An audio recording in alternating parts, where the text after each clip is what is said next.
talk ladies hoops with Coach John Haskins, so stay tuned.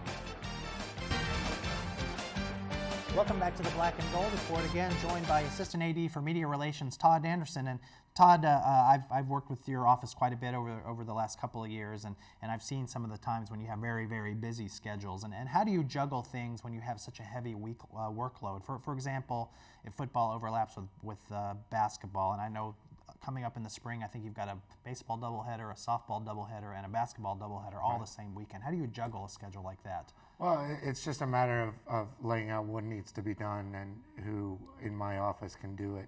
I'm blessed to have a really good staff in Jenna Davison and Hannah Keegan, and right now I'm down a full-time staff member. So if I get to that point in February that we were talking before we came back from the break, to where we have multiple events and I'm still down that staff member, it'll make it a little bit more difficult. But I know everybody's talents. I know what Jenna and Hannah can both do. So if I leave them at basketball, then I can go out and do baseball, and then I can call on Kevin Freeman to do the announcing for basketball and make sure that, and we were talking about this again, baseball and softball, they can keep a scorebook in the dugout. I mean, they have players that don't play. They have some staff members that can keep the book. So as long as we have that, we can enter our stuff in, but they can still play the games at the other field if they don't have announcing, if they don't have somebody running the video message board. So it's just a matter of putting priorities on things and knowing everybody's talents and knowing what can be left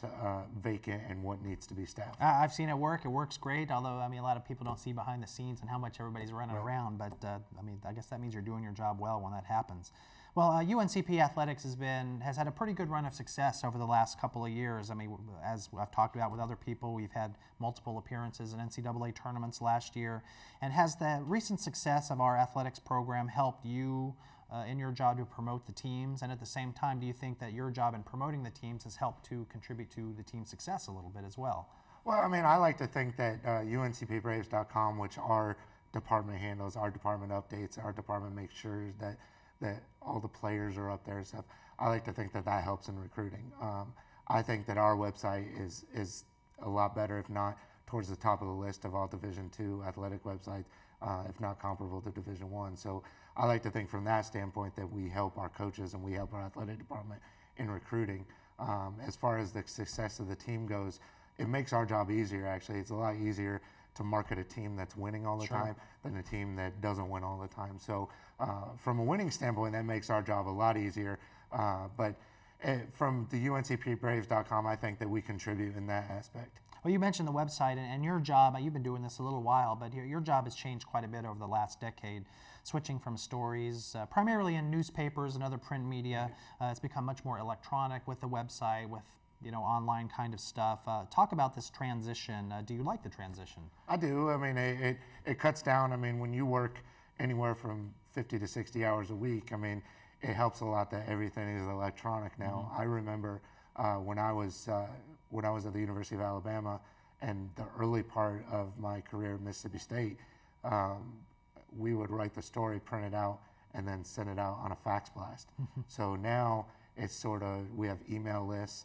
We actually have an integrated feature on our website to where we can text message stories out, we can text message scores out, and it's made life a lot easier from our career standpoint. Sure. And what got you interested, speaking of which, what got you interested in being a sports information director in the first place? And what recommendations would you give to someone who wants to have a career similar to yours? Well, the recommendations I would give is to get a lot of sleep now, just so you're caught up once you get into this career. But I got into this career when I went to be a student at the University of Alabama.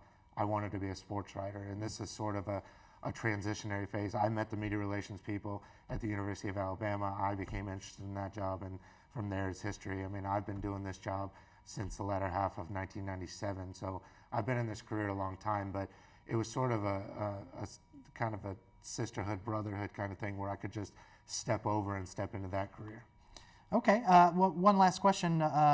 You do a lot of local sports writing also for high school football, among other things. How did you get involved in that? We got about 30 seconds. Well, I mean, it goes from my love of writing. I mean, I love sports and I love writing, so the marriage of those two together, I just sort of called local newspapers around here and said, hey, you need help. I mean, the paydays the paydays at the end of the month help a lot too. All right. Thanks a lot, Todd. And when we come back, we're going to talk ladies hoops with Coach John Haskins, so stay tuned.